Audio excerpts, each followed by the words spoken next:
कमरान साहब, ओवरऑल अगर हम देखें तो तहरीक इंसाफ की जो इनपुट थी इस आपके ड्राफ्ट के अंदर वो शामिल थी, क्योंकि पिछले हफ्ते आपने कहा था कि तहरीक इंसाफ की भी इनपुट हम अपने ड्राफ्ट के अंदर मुसवदे के अंदर शामिल करेंगे, तो इसमें कितनी इनपुट है तहरीक इंसाफ की आपके मुसवदे के अंदर? देखिए, इसमें उनकी इनपुट शामिल नहीं है, मगर मुझे मौलाना साहब ने बताया कि एक दोस्त तहरीक इंसाफ से उन्होंने ये जब मसौदा देखा है तो वो कह रहे हैं हम आपके साथ हैं, और फॉर्मल इजलास तो उनका कल है, मगर उसने उन्होंने अपना ज़ाती ख्याल का जो है ना इज़हार जो किया है, उसमें उन्होंने कहा कि जी आपके मुसवदे के साथ हम खड़े हैं। तो नाम मैं नहीं डिस्क्लोज करता कि कुलियतन गैर उन्होंने मुनासिब। सपोर्ट किया है आपकी 24 की 24 तजावीज़ को सपोर्ट किया है? जी, जो मुझ तक बात पहुंची, अगर ये मैं मेरे लिए गलत तो नहीं बड़ी हूँ, हैरानकुन खबर है, चूंकि इसके अंदर जो आपका जो आपके मुसवदे के अंदर जो तरमीम यानी नंबर 22 है जो आपकी मुजवजा तरमीम, उसमें आप इलेक्शन कमीशन ऑफ पाकिस्तान के बारे में आप कहते हैं कि चीफ इलेक्शन कमिश्नर या कोई इलेक्शन कमीशन का मेंबर अगर रिटायर हो जाता है तो नए के तकर्रर तक पार्लियामेंट से एक सिंपल एक वहाँ पे वोटिंग करा के आप जो है ना मेजोरिटी नंबर जो है हाजिर अरकान के उससे आप उसको बरकरार रख सकते हैं, यानी कंटिन्यू करवा सकते हैं। तो ये तो फिर इसमें वो सिकंदर एक सुल्तान राजा साहब को तो कोई हटा ही नहीं हाँ, सकेगा जब तक नए का तकर्रर नहीं होता है, तो तरीके साहब कभी भी इसे सपोर्ट नहीं करेगी। ऐसे करने नहीं, उसके आगे भी पूरा पढ़िए ना, जब तक वो 213 वाला जो है ना वो प्रोसेस पूरा ना हो जाए, जी जी। सिर्फ इतना।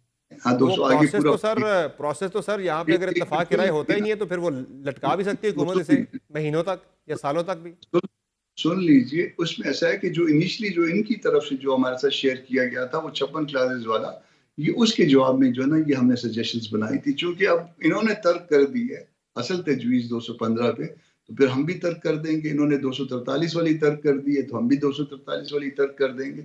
वो उन जो जो जो चीज़ें जो इन्होंने बताई थी अपने उसमें, अपने मुसवदे में जो इनिशियल था, उसमें जो चीज़ उसकी ग्रेविटी, उसकी जो है ना सख्ती को हमने कम करके जो है ना वो हर जगह पे इसको वो अपनी तजावीज़ दी थी।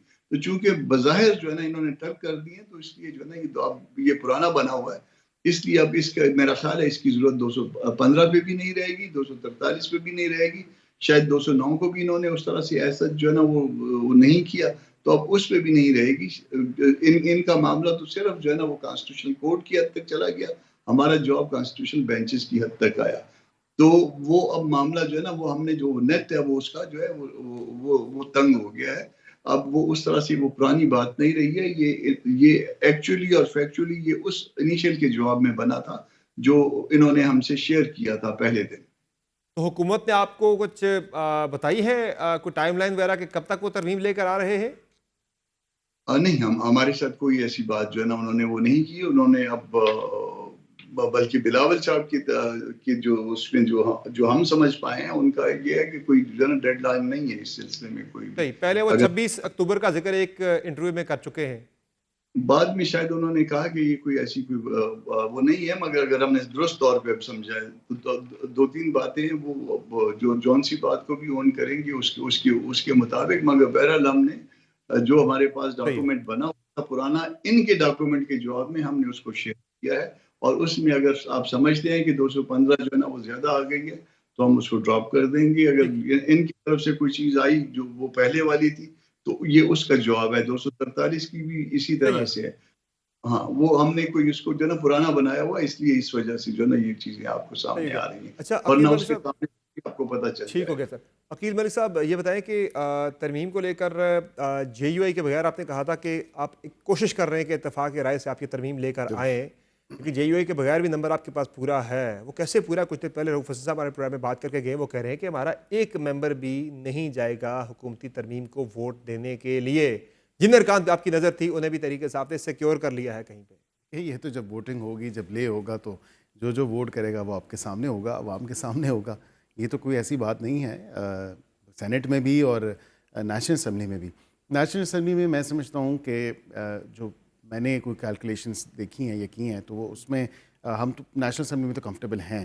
तकरीबन कहाँ खड़े? उसमें आपकी कैलकुलेशन क्या बता रही है कि कहाँ खड़ा नंबर आपका? देखिए, मोर देन 224 ऑफ कोर्स वो अच्छा, नंबर तो है। जो रिक्विजिट नंबर चाहिए उससे तो ज़्यादा ही है। रिक्विजिट तो 224 है, उससे आगे आप कितना यानी कितने सरप्लस है आपके पास में, ये मैं जानना उस चाह पर रहा हूँ कोई पिन तकरीबन। पॉइंट नहीं करूँगा। असल जो चाहिए वो 224 है, 224 वो और है। उससे हाँ, लेकिन और JUI के बगैर भी है या JUI को मिलाकर 224 आप गिन रहे हैं, क्योंकि देखिए, वो आपकी आईनी अदालत को नहीं मान रहे? मैं उस पर कोई तबसरा ना ही करूँ तो वो बेहतर है, लेकिन ये ज़रूर कहूँगा कि सेनेट में बिल्कुल हमें अशद ज़रूरत है और उनके बग़ैर जो है सेनेट में वो बात नहीं बनती और बिल्कुल पॉलिटिकल कंसेंसस होना चाहिए और ये अच्छी बात होगी कि पॉलिटिकल कंसेंसस हो वो तो आपकी और कंसेंसस से ही आ जाए, लेकिन वो कंसेंसस से आती हुई नजर तमाम नहीं आ रही चीज़ पे। क्योंकि जेयूआई ने आपके आइडिया को मुस्तरद कर दिया है आईनी अदालत के क़याम के लिए अलग से।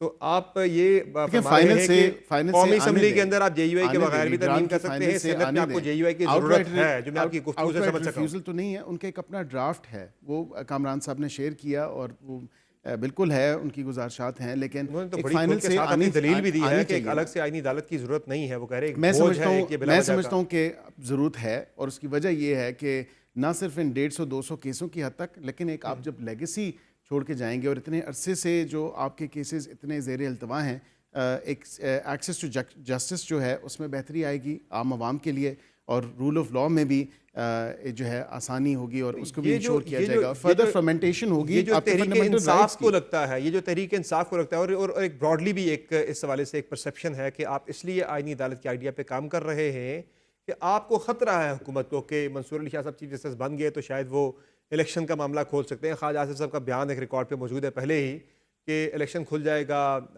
ट्रिब्यूनल्स वगैरह काम करने लग जाएंगे और आपकी हुकूमत चली जाएगी। ये कितनी जो है ये परसेप्शन जो है इस ट्राइब्यूनल पे- से देखें ना समर साहब, अभी भी नोटिफाई हो चुके हैं। जो पंजाब में डेडलॉक था, जो दो इदारों के बीच में एक हेड ऑन सिचुएशन थी, वो ख़त्म हो चुकी है। लाहौर में भी बन चुके हैं, पिंडी में भी बन चुके हैं, दीगर जगहों पे भी ट्राइब्यूनल्स तो आ चुके हैं। ट्राइब्यूनल्स का तो ये नहीं है कि ट्राइब्यूनल्स की अपॉइंटमेंट नहीं हुई, ट्राइब्यूनल्स ने अपना काम शुरू करना है, उनके पास 180 डेज काम बड़ा स्लो हो रहा है वहाँ पे और उसमें यह कि तेजी आ जाए शायद और ये चीफ जस्टिस के आने के ट्राइब्यूनल्स बाद। नहीं डिसाइड करना है जो इलेक्शन पिटिशंस के हवाले से, ये सुप्रीम कोर्ट या इवन कि ये आईनी अदालत भी उसके ऊपर कोई डिसीजन सुप्रीम नहीं कोर्ट दे तो पहले भी हल्के खोल चुकी है, एक हमारे पास हिस्ट्री मौजूद है, अब भी वो मिसाल मौजूद है, वो दोबारा से कोई कमीशन बना के खोल भी सकती है। कमरान मुर्तज़ा साहब, आप भी इस परसेप्शन से आप भी एग्री करते हैं जो तहरीक इंसाफ एक इल्ज़ाम लगा रही है हुकूमत के ऊपर कि वो आईनी अदालत इसलिए बना रहे कि मंसूर अली शाह साहब को कमज़ोर किया जा सके। चीफ जस्टिस जो है जब वो बने तो वो एक कमज़ोर चीफ जस्टिस हैं, वो आईनी मामलात को देख ही ना सके, वो आईनी मामलात की वजह से हुकूमत को खतरा हो सकता है नून लीग की। आप एग्री करते हैं इससे? पीटीआई नादान दोस्त का किरदार अदा कर रही है। जी जी, तो पीटीआई आपकी राय जो क्या है? है, मैं बता रहा हूँ ना कि पीटीआई नादान दोस्त का किरदार अदा कर रही है। खामखा उनको जो है डिस्प्यूटेड बना दिया आर्टिकल 225 की मौजूदगी में। ऐसा नहीं हो सकता, कत्तन ऐसा नहीं हो सकता। और जो पहले जो नासिर मुल्क साहब वाले कमीशन की मिसाल है, उसके लिए बाकायदा लेजिस्लेशन की गई थी और वो पार्टीज की कंसेंट के साथ हुई थी। ठीक है, अब ऐसी कोई कंसेंट मौजूद नहीं है, तो वो खामखा उनको जो है ना, शाह साहब का जो है वो उसमें तो पीछे कोई ना। शक नहीं, उसमें तो कोई शक नहीं है, लेकिन आईनी अदालत के मामले को वो इसी चीज़ से एसोसिएट कर रहे हैं कि शायद ये हमें नुकसान पहुंचाने के लिए कुछ ऐसा आइडिया जो है उस पर काम किया जा रहा है। वो मतलब बहुत सारी चीजें जो है ना, दोनों तरफ से जो है ना मिसकंसेप्शंस है। ठीक है, और ये बिल्कुल रेस्ट एश्योर कि कोई चीज जो है ना गैर आईनी नहीं होगी। अगर वो आएंगी ठीक है तो जी, कोई चीज गैर ठीक आईनी है। नहीं होगी। और सीनियरिटी प्रिंसिपल को आप नहीं छेड़ रहे, सीनियर मोस्ट चीफ जस्टिस होगा, पैनल में से नहीं कर रहे आप। देखें, सुप्रीम कोर्ट की हद तक तो बिल्कुल यही है ठीक है, और उसमें कोई ऐसी बात नहीं है। बहुत शुक्रिया अकील साहब आपका और कमरान मुर्तज़ा साहब आपका अपने प्रोग्राम में ज्वाइन किया।